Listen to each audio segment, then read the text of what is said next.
Okay, let me go adjust this to previous.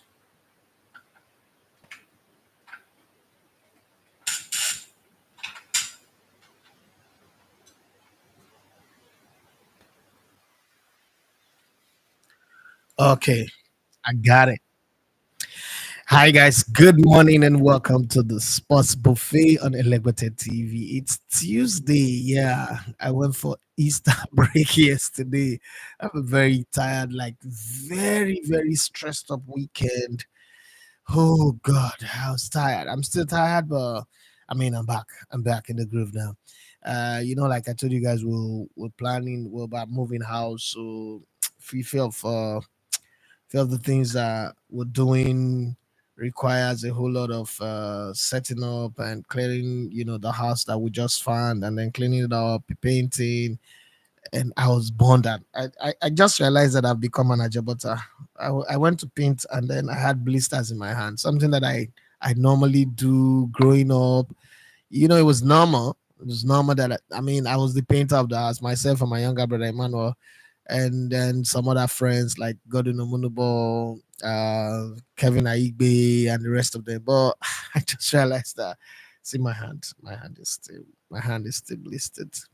Okay, so I had to stop. I've not completed it. It's a big house, so I had to stop, and then I'll continue again today. So I couldn't do the show yesterday. I was really tired, and I was looking. I had lazy eyes and all that, and I didn't want to come on the show. But hey, good morning. How was your Easter? How was the weekend for you? Long weekend. I mean, from Friday, you guys have been, enjoying and grooving. I didn't groove just yet. And there's a whole lot to catch up on the show today. We'll talk about the Man City Arsenal game, Liverpool's title push, the Super Eagles coaching position, and shout out to Ikorodu City for defending the Lagos State FA Cup, and a whole lot more that happened over the weekend. We're going to talk about all of that and more. So if you're there, buckle up and get ready. Let's keep it going. Let's keep the party on the road. Let's roll. That's how I can tell you. I think that for today, because of the many questions that have been sent to my phone, this it's going to be a lot more analytical than we normally have on the show. But I will still have to do the news segment, touch on the few headline making stories and all that. So if you're there, I'm here. I'm ready. Don't worry, all these whole sweating and cleaning faces will stop once we move. We set up and everything is settled in the normal way. Right now, this is still a makeshift, and we'll have it the way it is right now. Right, let's go straight to some of the headlines, and then we'll take it up from there. But it wasn't really easy. Okay, there is the inside the five. Pep Guardiola team talk that drove Man City to the treble, mocking his own players, a warning before jettisoning Joao Cancelo, and making the chef the focus, all revealed in their Netflix documentary. Remember, there's a documentary coming out on Netflix. So a couple of years ago, they did that £10 million uh, all or nothing on Man City from Amazon, which began the run of a lot of this all or nothing that have been done. And it was, I think for me, it was the best thing that happened to sports because, again, for the Arsenal all or nothing, for instance, it helped a lot of fans to understand the direction of the manager, and then it demystified some things because it went beyond what journalists normally do and show you the inside. First off, it brought the dressing room, like when Jose Mourinho was at Tottenham Hotspur and all that. It was a different thing, and I think the all or nothing is the best. But where I'm going to was that immediately that happened, Man City set up their own media team to start creating their own content. And it meant a whole lot because even way before Amazon came in 2014, when I came back from Brazil at the World Cup and I saw what content was, I remember coming back and I was telling Nigerians, I was talking about clubs, I was even my former employers, I told them that look, this is the biggest business that's going to happen in the future. There was no podcast at that time in 2014. There was no TikTok. There was Instagram was there, but not the way it is right now. I don't. In 2014, was there Instagram even? Okay, there was Twitter. There was Facebook anyway. But long and short, I started campaigning that we should invest money in buying content right from the clubs on the league clubs in Nigeria and even the Super Eagles to be able to tell backstories. People that I was What's this one saying? Shut up your mouth. You don't know anything. Well, long story short, it became the in thing, the biggest money spinning business, of the now, right?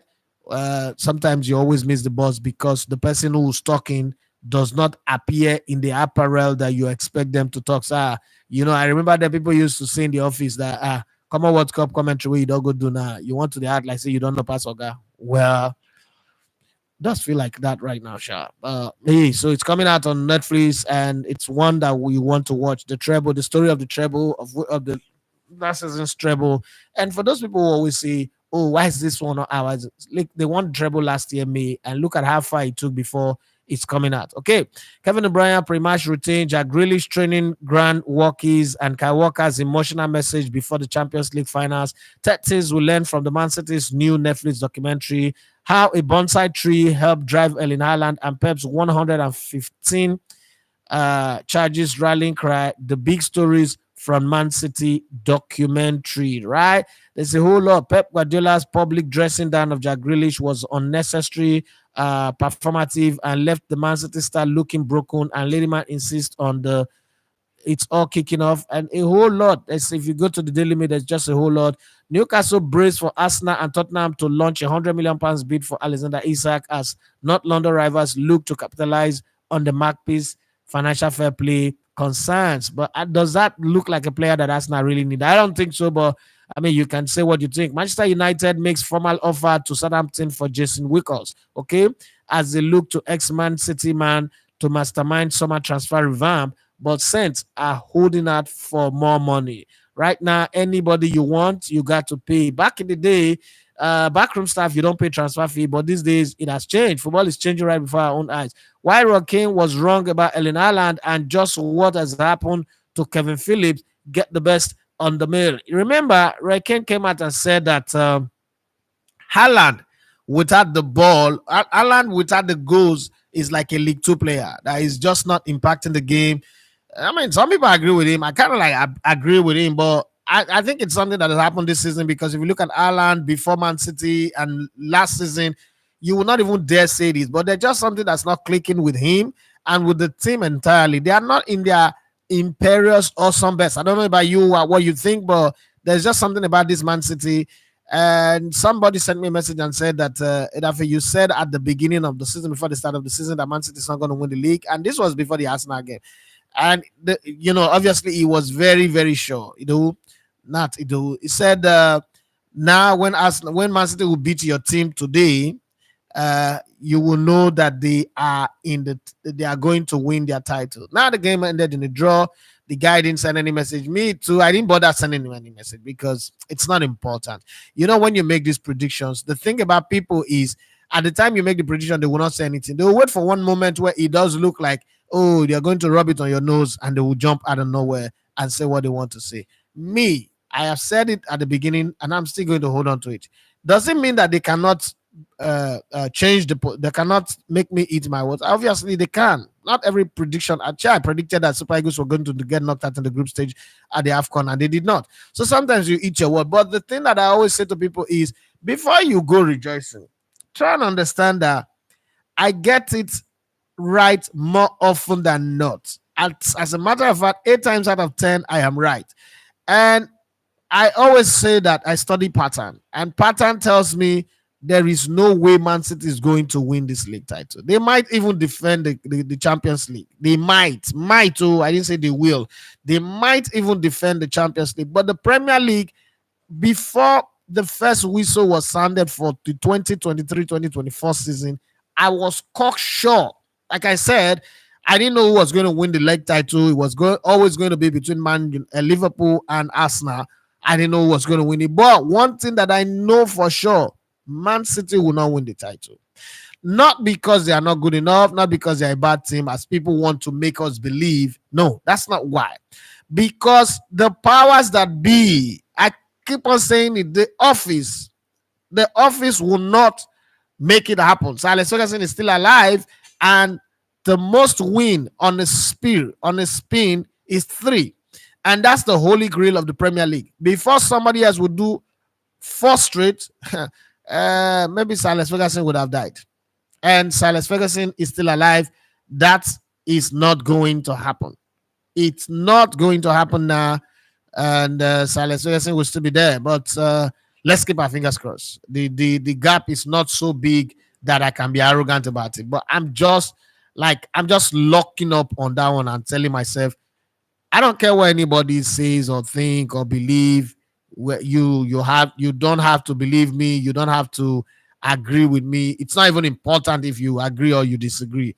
But one thing is clear as crystal, that no matter what, if you put a gun to my head, I'm going to sit here and tell you I do not see Man City winning the league title, because there are certain things in football that have taught me to always, you know, take the pattern, take the way the system work way more than any other thing. And that's the way it is. So the Premier League tables reads like this: 29 games played among the top three teams. Liverpool stand alone at the top with 67 points, having played 29, won 20, drawn 7 and lost 2. Arsenal, their problem is the 4 games that they've lost this season, and one more loss, they are out of the title race. Arsenal cannot afford to lose any game, because in the history of the Premier League, another pattern is that a team that lost 5 games don't end up winning the title. So one more loss and they're out of the title race. Liverpool have lost only 2 games, but they've drawn 7.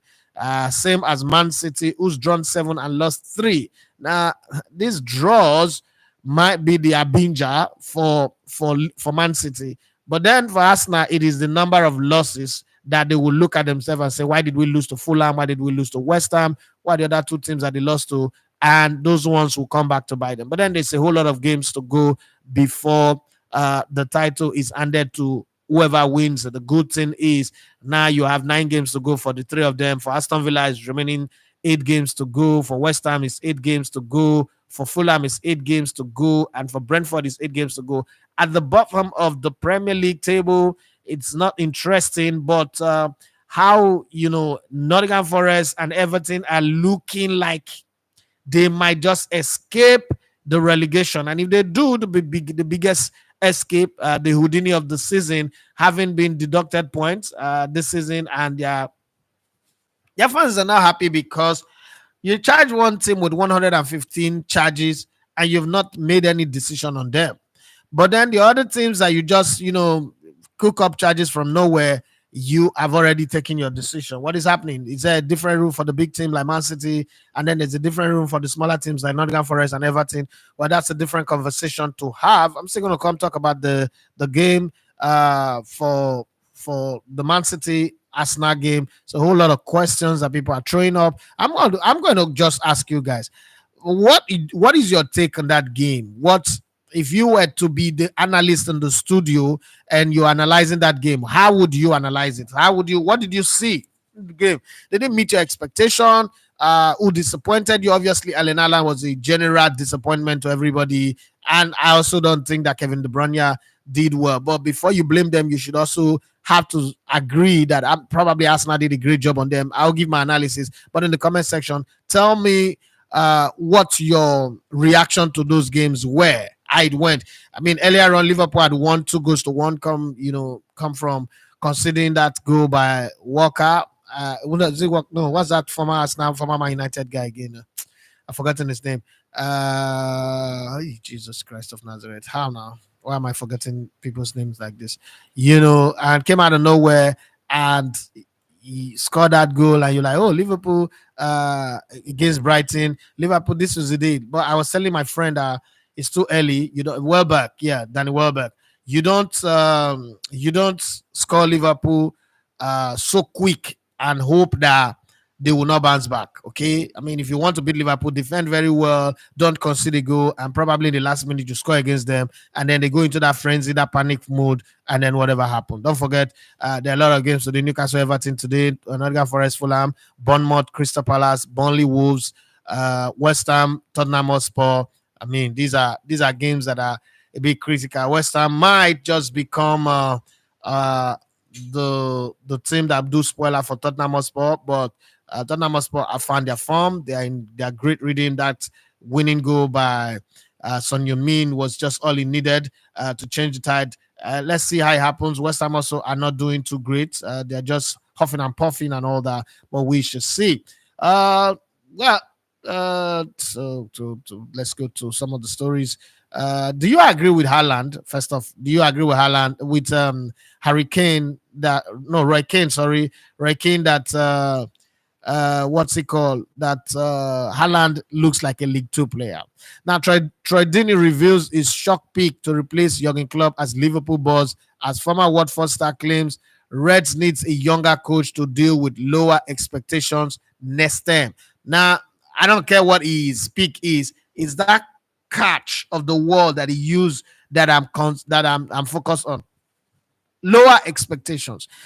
Liverpool fans, do you guys already have lower expectations for next season? Because I mean, you guys have won only one league title in over 30 years, and then it looks like you're going to win the second one this time around, and that already puts the image of Jurgen Klopp outside your stadium as a club legend. But have you already resigned yourself to feel that next season we are going to have lower expectation? We don't want to win anything. There is nothing anybody's going to come and change it. I mean, this is a team that is built on the principles of discipline, strong discipline. For instance, if you've not won anything for Liverpool, you don't touch that this is Anfield banner that is at the stadium. Your hand, you're not allowed to touch it. When they lose matches, for instance, you're not allowed to go home immediately. At Liverpool, everybody stays in, locked in, and they feel the pains together. The backroom staff also join in celebrating when they are successful. So there are certain disciplines, certain things that you must do, certain things that you must not do.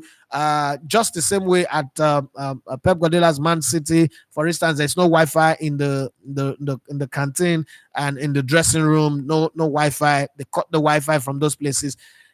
Discipline. It takes discipline for a team to be very, very successful. Well, one place where there's no discipline right now, Premier League boss emerges as leading candidate on three-man shortlist to replace Thomas Tuchel at Bayern Munich, with a former Man United manager also in the running. The former Man United manager is Ole Gunnar Solskjaer. If you are in the decision-making position for Bayern Munich, who would you make the next manager of the club? Remember, Xabi Alonso have come out to say, you know what, I'm not interested in all these Christmas coming in June. No, I'm going to stay with Leverkusen. They've never won the title once in their lifetime. It would be stupid of me to just win it and disappear. I want to win it, stay in the city, walk around the city, and feel that love that people give, that embrace, that appreciation that people give you when you win something. I can't win it and then just disappear like that. No, I want to enjoy the moment. And some, Richard Cave, for instance, one of the journalists in England have said that he made a mistake, he bottled it, he shouldn't have done that, blah blah blah blah blah blah. Well, nobody cares. Well, Manchester United are hustling to take Dan Ashworth with them to Manchester and start a Manchester United revolution, and change the team. Newcastle already identified who will be their replacement, and it does seems like Paolo Maldini could be the right man for Newcastle. The former AC Milan sporting director has excelled in the transfer market, is well regarded by the peers, and would jump at the chance to replace Dan Ashworth. So, could that be the man that they need? Well, we will see. Adidas bans German football fans from customizing jerseys with the number 44 amid claims it bad striking resemblance to Nazi's SS logo. Wow, that's kind of crazy. But you should do if you don't want the logo, the number 44 to be like the swastika, right? There is a way you would design the 4. You come with another type of 4 that changes that look. But hey, to just ban that number, what if it's somebody's favorite number? I don't know. Anyway, I'm just saying. It does look. I don't know. It just look not really the way it should be. I don't know. Now everybody's digging up clips about Erling Haaland that proves that Roy Keane is right to call him a League Two player. Some of his training videos are showing him not being able to play the ball the way he should. Well, I mean, that's how it is. The pressure is on Man City, and Arsenal claims that's according to Chris Sutton on his all kicking off podcast. He said Liverpool are home and dry. Gary Neville takes aim at terrible Arsenal player who kept falling over during the 0-0 draw against title rivals Manchester City.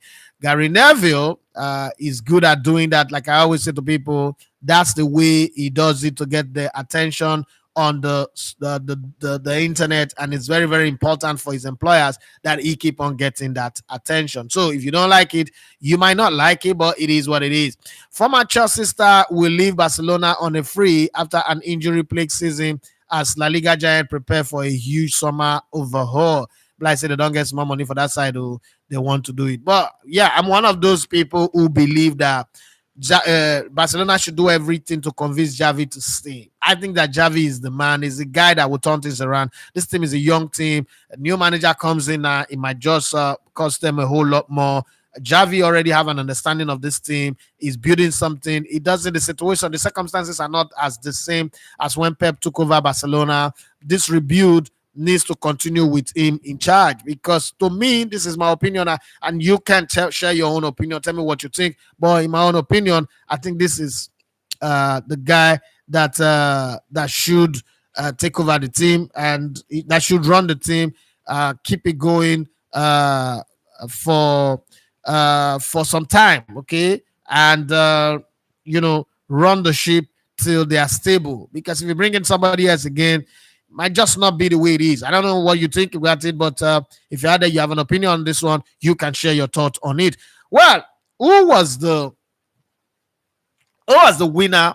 Man City, Liverpool in that 0-0 draw. Some people said it's a drab draw. Some people said it's boring draw. Some people said Charles Anazodo said there's a way Charles Anazodo put it. Let me find that tweet. Charles Anazodo said no. Where's Charlie?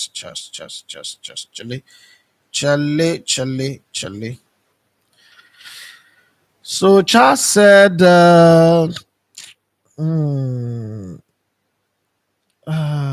there's a difference between defending an attacking move and defending a whole game, bro. We all know the DNA of Liverpool and City, their brand of football, no matter who they play, which has earned them a reputation and respect. I say no more, and I don't expect it. I expect all to agree. Okay. No, that's not even the one that I'm looking for. There's the one where he said something about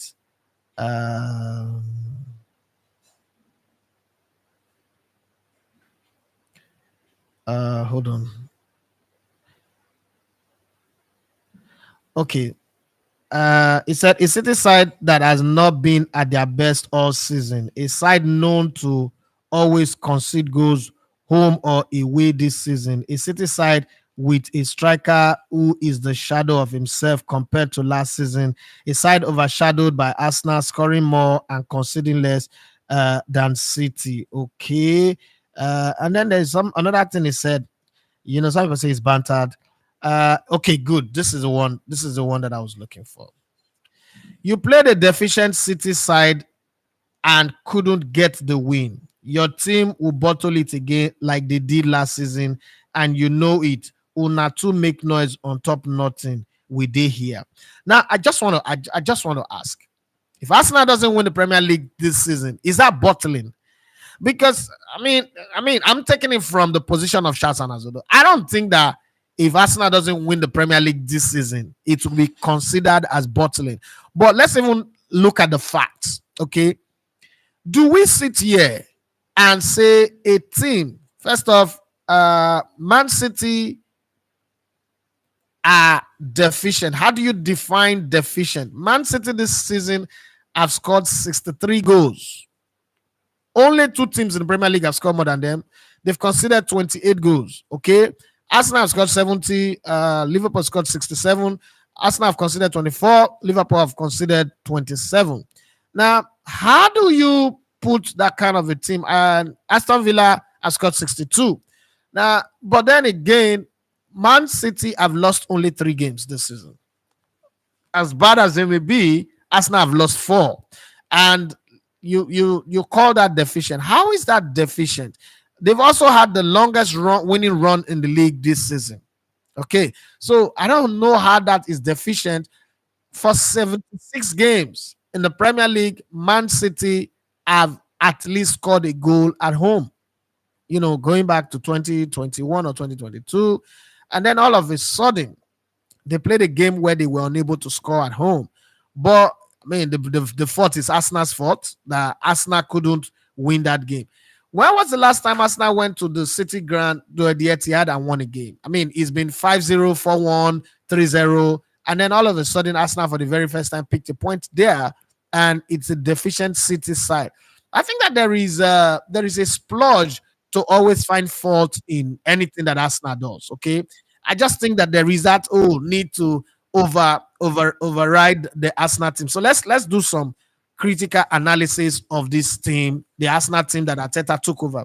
When Arteta took over, and let's mirror it with Pep Guardiola first. When Pep Guardiola took over Man City, they had just won the league title. They were the best team in England. They had the player of the season. They had Aguero. They had Yaya Toure. They had Bernardo Silva. No. They had David Silva. And then they also had, the best goalkeeper of the season, the England number one goalkeeper, Joe Hart, and all of the rest. And then he start assembling them. He start, breaking them apart, taking away the shaft and keeping the core of his team. There was Aguero that was left for him. There was the receiver. There was Yaya Toure. And then he made his first signing in Ike Gundogan, who, for me, is a fantastic servant of the club. And then he added all the rest that came in, Kevin De Bruyne and the rest of them. And we saw what he assembled, what he built. But it was off the back of a winning team that he took over. A team that is playing in the Champions League, a team that is competing for the FA Cup, a team that have become the new kid on the block, the new world order in the Premier League. Now, fast forward to when Arteta took over Arsenal. Arsenal had not played in the Champions League for God knows how long. Arsenal are no longer in the conversation for the title. They were a joke. They were completely discombobulated team. They were just out of it, right? And then in his first 6 months, he won the FA Cup. After winning the FA Cup, he saw the wrath, the decay, the mess that the team was in, and he decided to pick them apart. It's just like Xavi taking over this Barcelona team. The name is Barcelona, but the club is practically FC Taraba. And he had to pick them apart, let Ozil go, let Aubameyang go, let Guendouzi go, let Torreira go, because some signings that Arsenal made were also very terrible. Okay, Arsenal had a team that had Chambers, Mustafi, all of those players that could not even play against Fulham or cannot make it to Fulham, West Ham, or Luton Town, right? And he's assembled a team that has gone from the best position is 8. I mean, they're oscillating between 10th and 8th. And then he's assembled a team that came up into the top 4. Not only in the top 4, they are in the quarterfinals of the Champions League for the very first time in 14 years, if I'm not mistaken. And then at the same time, or in 10 years, or at the same time, last season they competed for the title until the last 10 games. Remember, this is a team that have no bearing. They have no direction, no sense of direction. Can't even make it to the top 5 or top 6.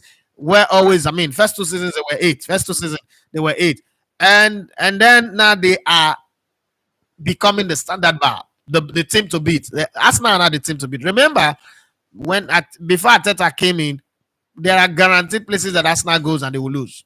Man City, home and away, losses. 3 days before Arteta became Arsenal manager, Man City came to Emirates and beat Arsenal 3-0. Remember, those 3 goals were scored in the first 45 minutes. And Arsenal were known as a team that you can bully.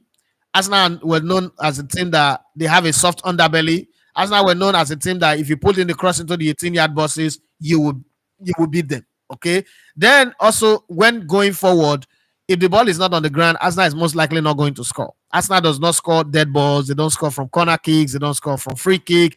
Nothing. No advantage on that one. They still have a direct free kick problem where if you give them free kick within the 35, the perimeters, you're still not sure if Arsenal is going to score. Maybe one day Odegaard will just come in and do magic, and then sometimes he doesn't. But there's no consistency. That kind of Robin Van Persie consistency where there's a particular area where you commit that far, where now you know what you define, right? So Arsenal is not there yet on that front. But they've grown, they've matured and matured. I don't think it's because Man City are deficient. It's because Arsenal have closed the gap from the team that will lose 4-5 or 3-0 to Man City to a team now that can stand them.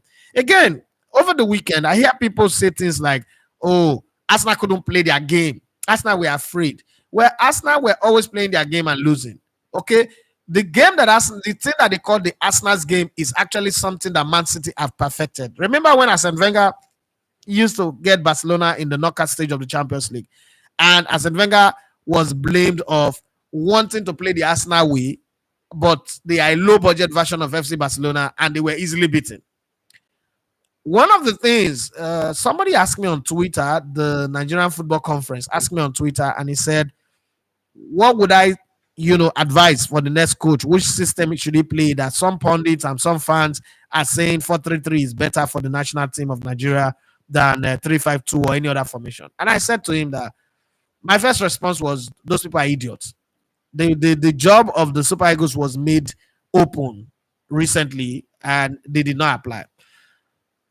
I have this UEFA B license as a coach, right? One of the things that you are told in coaching school is you adapt based on three things. One, the coach's philosophy.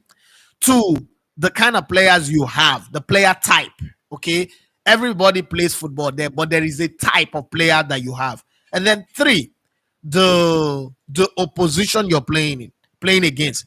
You cannot play against an opposition that is stronger in possession in the attacking transition, and you too will go all out, say, okay, let me go and attack. First off, if they keep the ball better than you, you have to learn how to defend. You have to stay strong. You have to deny them access. And then if that means you playing what people call negative football, and it gives you a point instead of getting you massacred and then your morals are destroyed, then you have to stay on the path.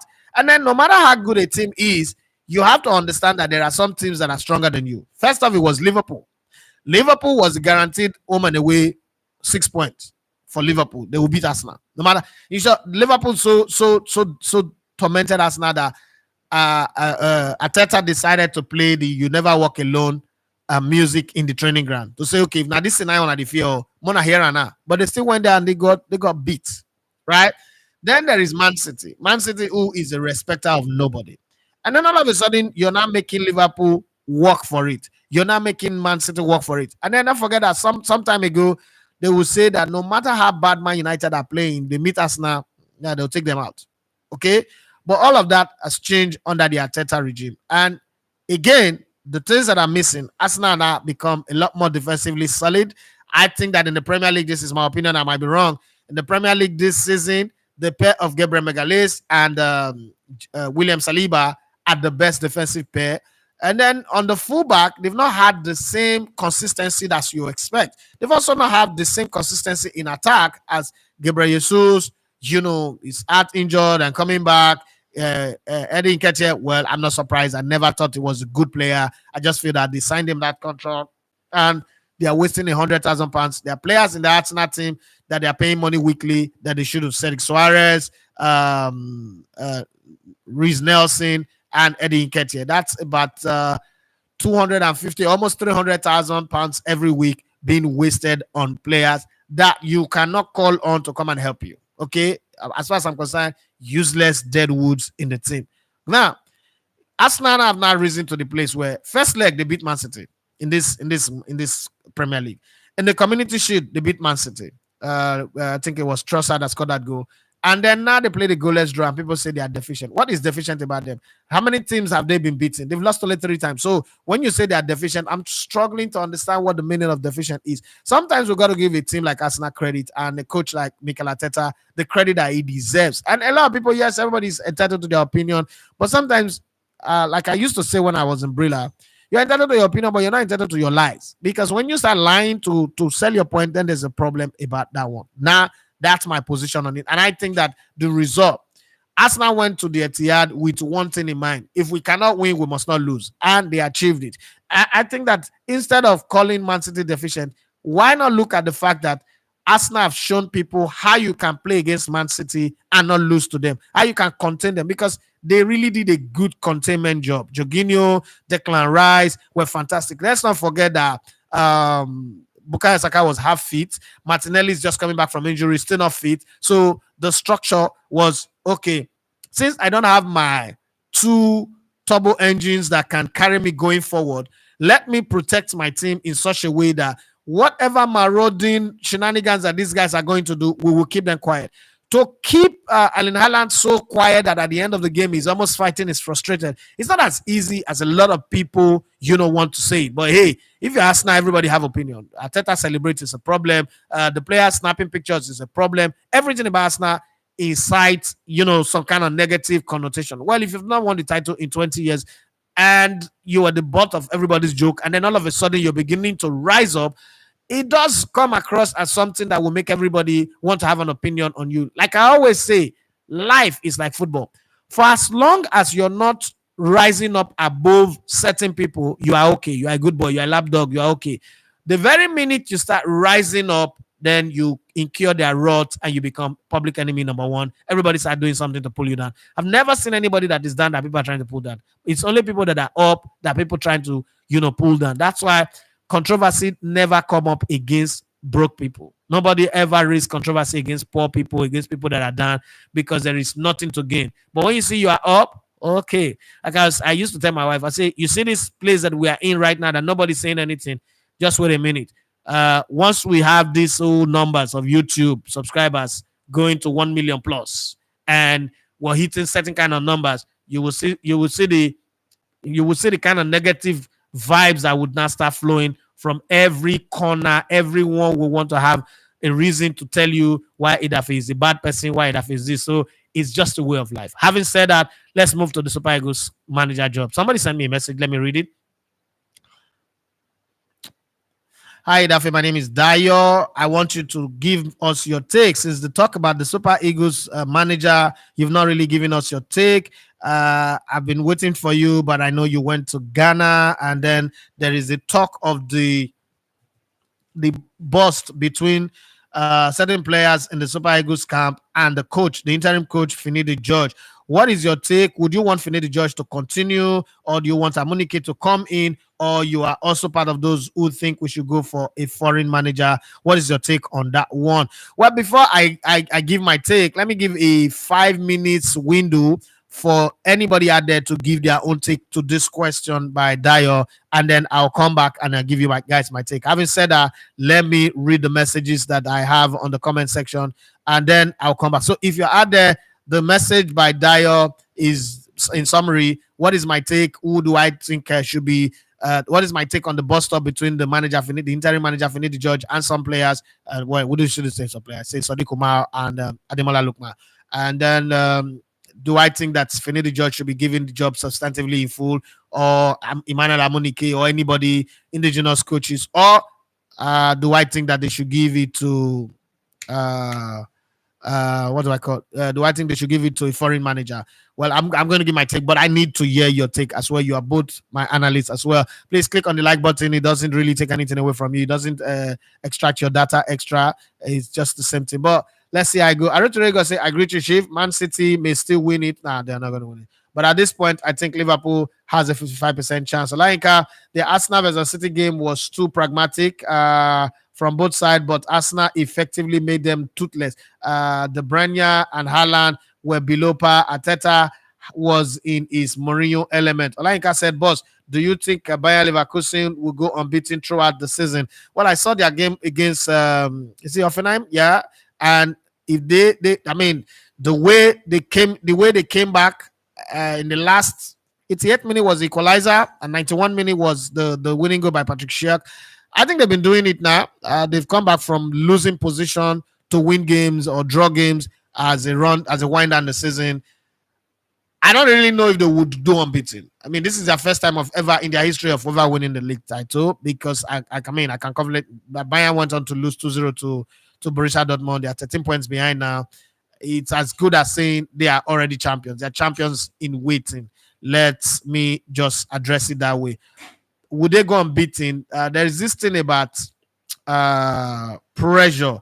When the pressure is off the valve, they say the push goes off. So, I mean, if they get to that point where they've already secured the league, I don't know what they would play for. But the good thing is One of the things that is good about the Bundesliga is where they are right now is a place where they can afford to say, okay, you know what?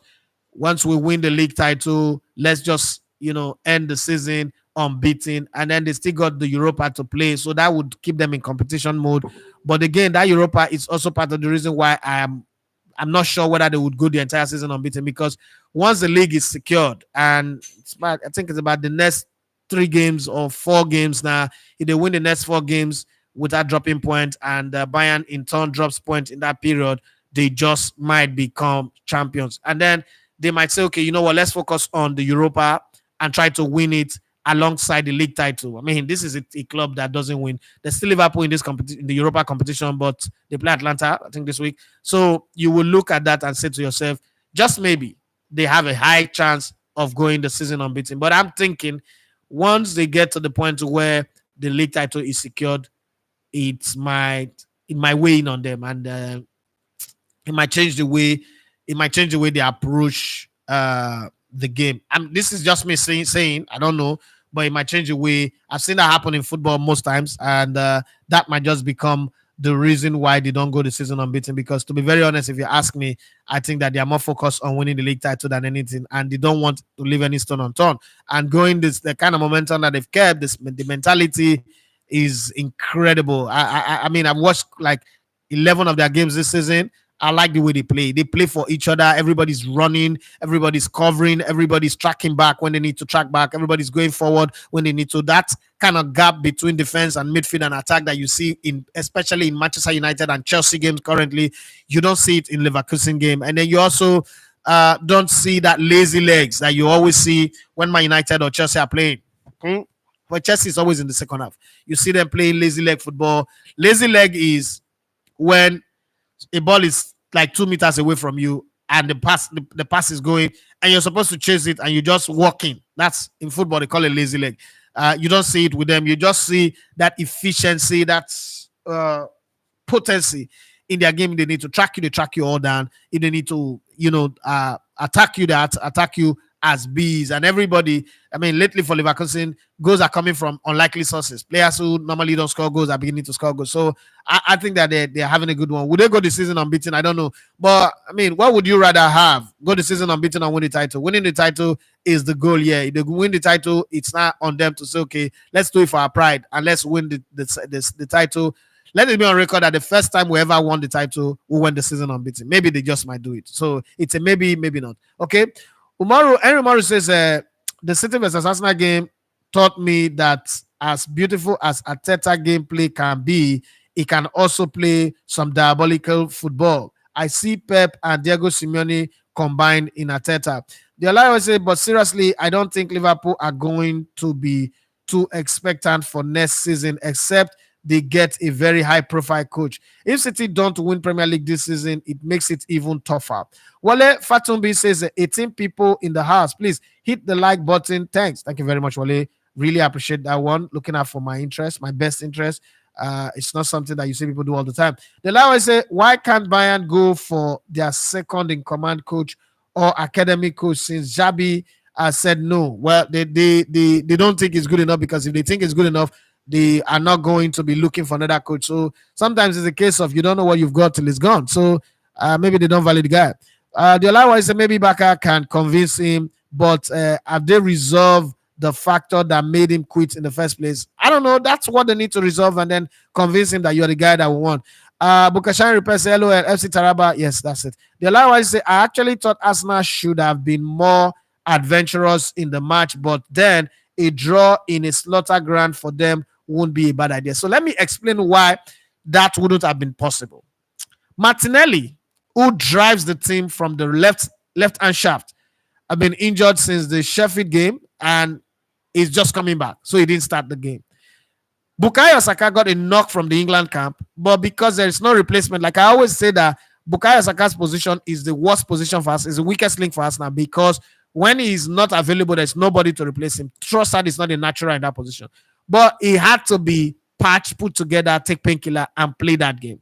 Now, at that level, you're not running on full engine. It's like when a flight, a Boeing 747 takes off, okay? there is a particular weight that the plane needs to take off. But that weight is not the same weight that it needs to land if there is an emergency. It has to dump fuel for it to land. I've forgotten the weight now. I mean, oh God, where's my aeronautic training when I need it? Right? So when you look at the Arsenal team, there was not a chance on the planet for them to go gung-ho forward. What the coach did is what they call, when the desired is not available, the available becomes the desired. He set up his team to the strength of what is available in the now. And that's something that's why when Charles made that tweet, I just felt like, man, this guy, you know football too much to be talking like this, right? It doesn't hurt me. I mean, I'm not that kind of guy. I'm not that kind of a football fan. But I just think that a lot of people focuses too much on banter that they forget what the game is really about. Gabriel Jesus is not your de facto goal scoring type of guy. So what he needs is a lot of people marauding around him to make him score those chances. So you're going to have snippets of chances like he had in the first half and then I think in the second half. But the creativity that you're looking for is not there. And Odegaard, to be very honest, Odegaard functions when Bukayo Saka is functioning. Once Bukayo Saka is not functioning, it's not in his full element, it's not running, it's not, entering into the pocket of spaces, there's going to be problems. So what did Bukayo Saka do? Bukayo Saka knows that he cannot drag the ball, go forward, he cannot push himself that much, he might just worsen his injury. What he now did was to double up on covering for Ben White. Go back and watch the game, covering for Ben White well, and then Gabriel Jesus, the first 60 minutes of the game, he did more to cover from Jacob Kiver than any other thing, as much as going forward. So it was a case of, we've always come here and lost. We've always suffered defeat. Yeah, this is a place where we don't win. Like Olari, what you called it, the slaughter slap.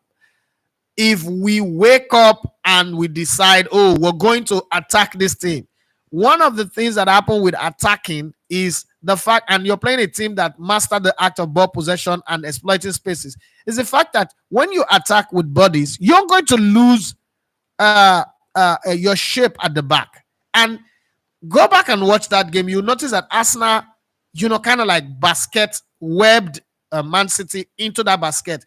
First off, it was a job of stop Kevin De Bruyne by all means. Not make him settle on the ball that he raises his head and know who to give. And then keep Erling Haaland very far from him, from Kevin De Bruyne. Once you can do that, leave Bernardo Silva. Bernardo Silva is a guy that people fail to criticize. He's not really as effective and as good. Like I keep saying, he's not been in the double-double. He's not scored double goals. He's not made double assists, But people make him look like, because every season there are 5 games where Bernardo Silva would do something impossible. He would squeeze juice out of a rock. He would tread the arrow through the eye of the needle, the needle, like or Odyssey. If you've seen the movie Odyssey, you understand what I'm saying. It will perform certain things. So you will like, whoa, it gives you that kind of moment, right? But he's not really a player that you are afraid of. So if he was shunted to the wide side, let him be there. For as long as you don't have the link play, you stop him from linking up properly, it's fine. And that's what Arsenal succeeded in doing in the game. Now, once you're set up in that way, it is not very hard for you to leave that shape and again evolve and begin to attack too much, because that's what Arsenal have always done going to the Etihad, and they ended up losing 5-0. Because again, there is a certain sense of urgency and emergency when you're attacking like that. You want to quickly transition the ball, and then in transitioning the ball, remember, when you hold the ball, the guy in front of you is running. And sometimes one misplaced pass means the guy cannot just stop and start tracking back. And then since he takes the ball, you that is passing the ball, you are in shock of losing the ball wrongly. They beat you on the press, and then you are exposed at the back. But to keep a shape for 90 minutes plus at a time, for me, that was fantastic beyond reason, like at any level, right? Demola Abiodun Brian say, I don't know why people get negative reaction against Arsenal, even if they are doing well. That game against City is a tactical masterclass from Arteta. I was thinking Arsenal will concede and score. And then he went on to say the way Arsenal play that game is the only way to stop City. If Arsenal were clinical enough, I think they might have scored in that game. The chance of Jesus and Trossard on too. Yes, Stephen Brian Abiodun went on to say This is the worst season I've ever seen Bayern Munich over the years. Tuchel na Ogbefwe. I just hope Arsenal can get one over them this season. I hope so too. I seriously hope so. I wouldn't lie. I would feel bad if this Bayern beat Arsenal and knock them out of the Champions League. So I'm looking at them and I'm saying, well, it's a juicy draw. Arsenal does look like semifinals is possible. And if Arsenal gets to that semifinals, I don't care who they bring in. It's going to be Man City. It's going to be Real Madrid, whoever. But I'll prefer Real Madrid. Honestly speaking, I think that Arsenal can beat Real Madrid. But I don't know about Man City over two leg. Oh, they might be a different beast. I think they can. But again, I told somebody that Arsenal does look like they just might get to the finals of the Champions League and might go and win it because of the Kai Havertz factor. And that's a different. I'm afraid to even say it publicly. Like I'm just too scared to say it publicly. But let's just keep it there. Like another day I will discuss it. Okay. Demola Brady Brian say, I think the Super Eagles need a high-profile coach that can talk to the players, not a coach that the players look and say, who be this? The Lawa say, bus stop is a normal thing as far as football is concerned. I don't know much about Finidi's technical prowess, but I would think that that has the clout more than any player in the team right now. Demola Brady Brian say, the way Arsenal wing players runs from front to back and tackle is a big factor for the draw. And then he went on to say, I think Gabriel Magalhaes is underrated. He needs that kind of rating given to Saliba. Green Toy says, good morning, Mayoga. Good morning to you. I believe Partey is a player who brings out the best in Odegaard because of the way he carries the ball from the back. Nah. Thomas, sure, Partey is one of the players that I am angry that we still have him in the team. So let me give my take to what that you ask. For the Super Eagles, I might be wrong, but I don't think that there is any Nigerian coach that can coach the Super Eagles right now. Not because they are not good coaches, whether it's Amunike, whether it's Finidi George, but for Finidi George, I think that it is still too early for him to become the coach of the national team. So let me break down some elements of the Nigerian coaches that are very bad, especially those ex-internationals that are becoming coaches. Okay. And they always do it. Whether it's Sasia, all of them, they always do it. When you get a Gunotro, you notice that Gunotro came with his own backroom staff, about 4 of them.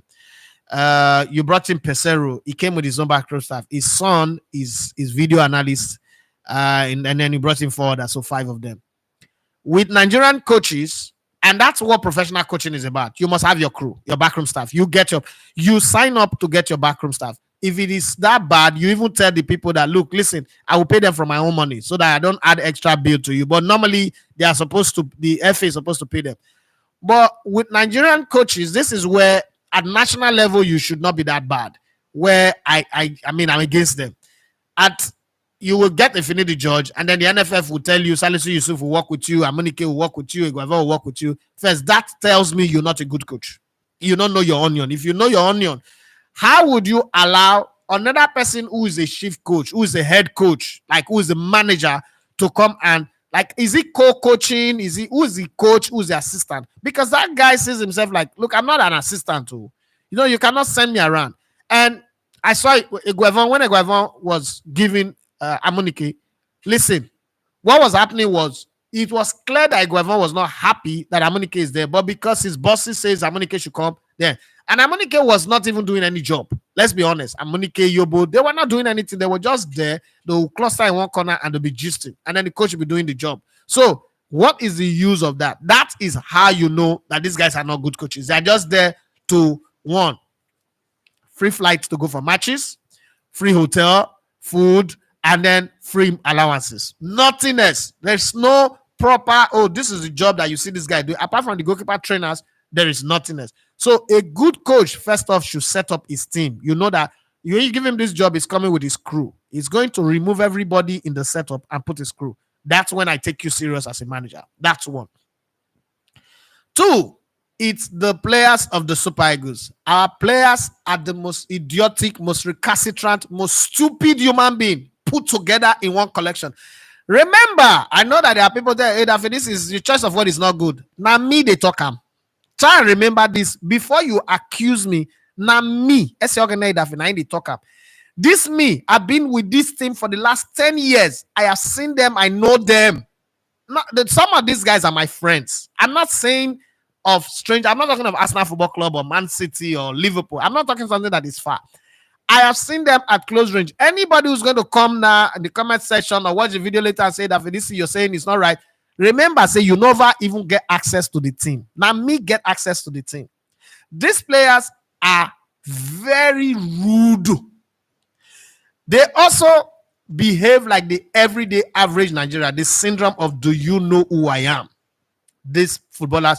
One of my friends said something to me some time ago when I was complaining about certain players of the Super Eagles to him because he's friends to them. And he said, have you ever asked yourself what happens? And he first asked me, say, what did you study in school? I said, I studied engineering. He said, that means you're a science student. I said, yes. That means you miss chemicals a lot. I said, yes. He said, have you ever asked yourself what happens if you combine the wrong chemicals in a lab? And I said, explosion. He said, good. He said, think about it. 90% of the players of the Super Eagles are stark illiterate from poverty.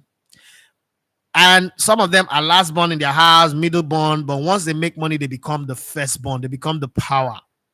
And when it comes to control, it is in your house. If your house, nobody can bend you in your house, there's nobody out there that can bend you. That when you put this kind of fame and this kind of money, this not this regular salary money, this type of money, immeasurable money that makes them to be able to do anything. People who grow up, there is nobody in their family bloodline that have even entered a plane before. There's nobody in their family bloodline that has even, stay in. Now they can afford a private jet across continents.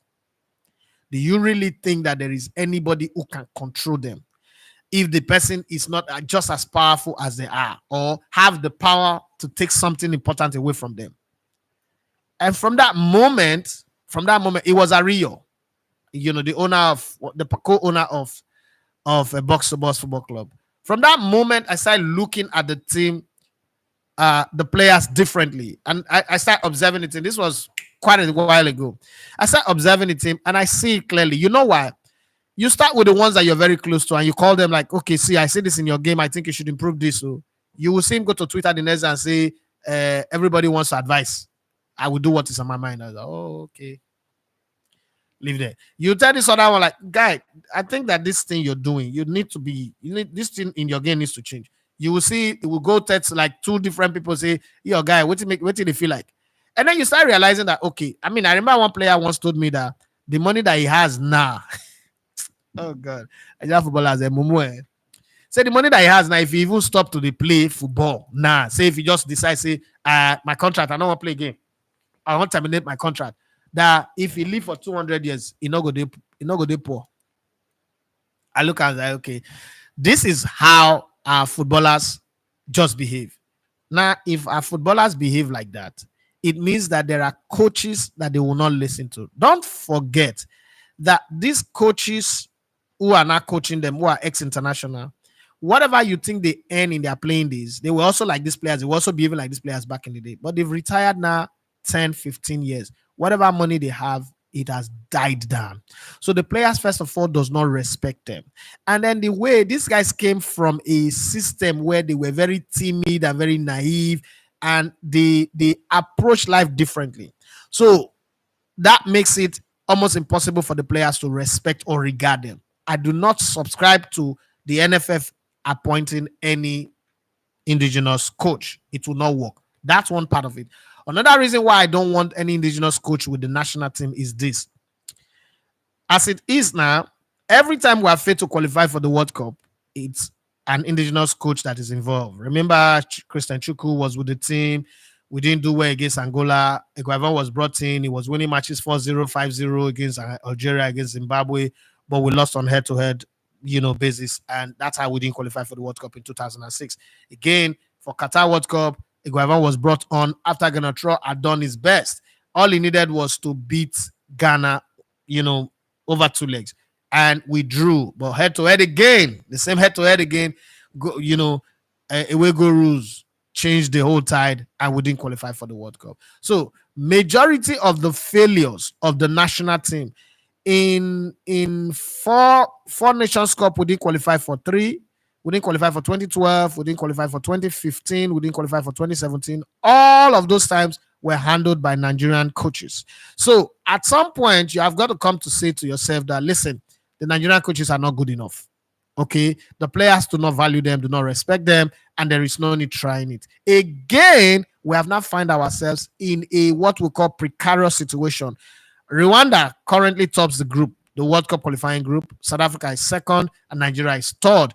And we have the deficit of points. Okay, we have two draws, while South Africa have won one, lost one. Rwanda have won one, drawn one. They have 4 points. South Africa have 3 points, if I'm not mistaken, and we have 2 points. So when you look at all of that, it points to the fact that the canoe done the leak already. Bringing another ex-international now to coach this team, and we fail to qualify for the World Cup. That ordinarily, I said from the beginning that we might not even qualify. Okay, so if you're not bringing that Nigerian coach again, it destroys the image. Is Finidi George good enough to coach the Super Eagles?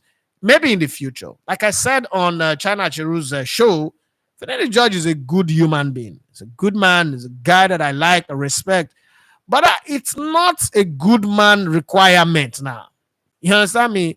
You don't need a good man to coach the national team. You need a man who is tough enough to manage human being. And our players require that kind of toughness to get them going. Again, beyond the toughness and all that is the fact that our players are not as world class as a lot of Nigerians erroneously always think. Our players are just bang on average. There is not a Nigerian player that have given 3 consecutive seasons of top class performance. Harry Kane, as incredibly wonderful as he has been, the jury is still out on him that he's not world class. There is not a Nigerian player that have performed at the level of Harry Kane. William Saliba, we just saw what the coach of the French national team, Didier Deschamps, said about him. Now, if William Saliba was a Nigerian defender, there is not a coach, dead or alive, that will coach Nigeria that can dare to say such a thing about him. I'm just giving you guys example. And you look at Ben White, okay?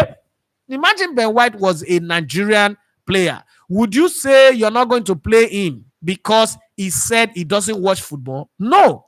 Ben White would put every Nigerian right fullback to sleep, but he doesn't get the call to play for the national team. Yeah, people say he refused to, he opted out. Why did he opt out? Because even when he goes to the camp, he's not going to start.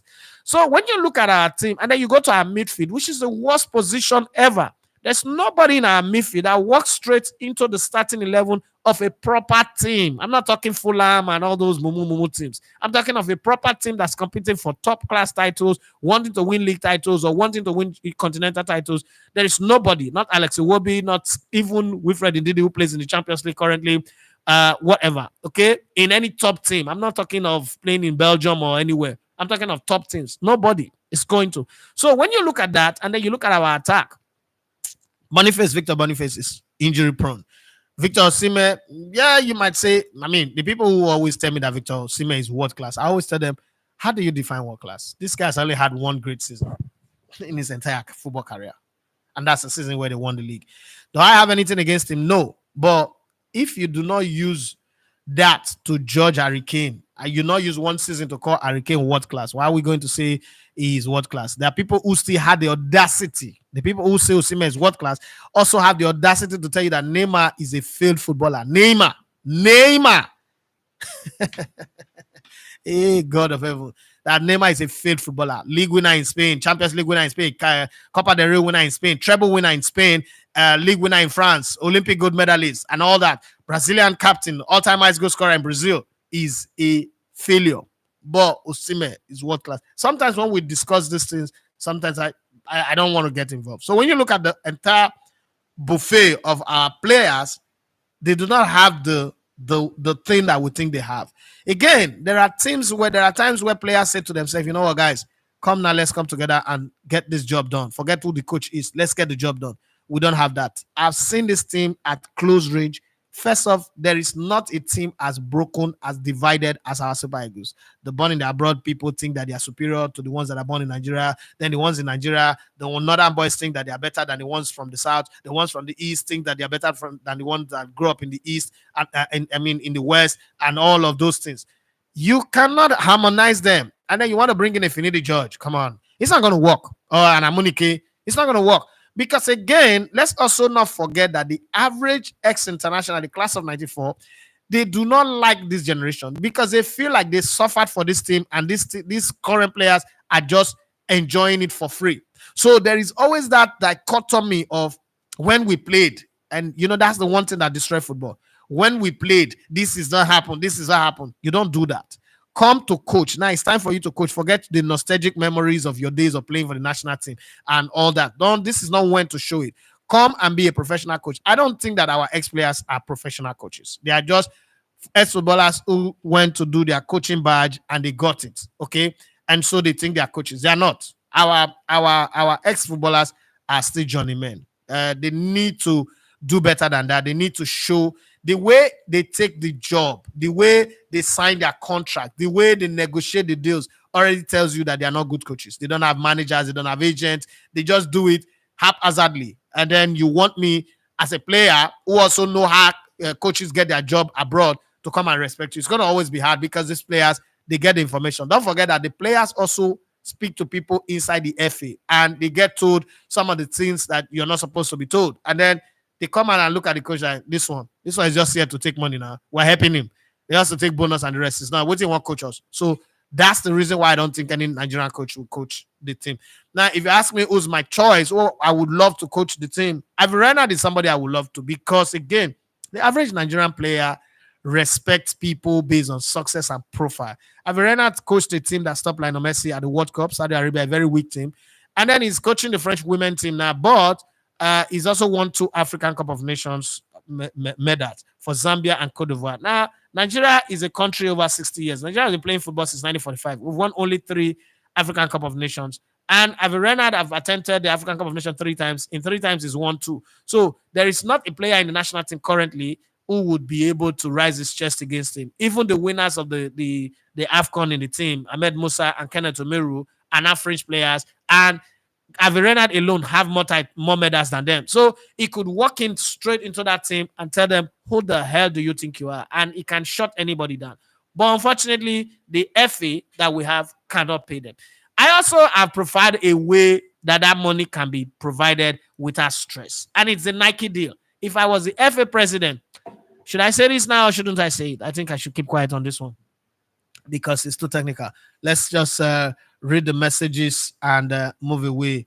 The lie what you say, Arsenal not getting a point man and replacement for Saka is haunting them. I said it from the beginning of the season. I also said it in January. People thought I didn't know what I was saying, especially when they came from Dubai and was scoring plenty goals. People said, in your face, Edafe. You will see it might be the difference between Arsenal winning the title or losing it. Demola Abiodun Ibrahim says that I think next season they will get that and a good goal scorer with probably a backup goalkeeper to replace Ramsey, who I think will leave. Let him get out. Divine Toke say, please press the like button. The say, I wonder when Nigerian players will learn the discipline of great players such that even when they are making money, they would still be down to earth.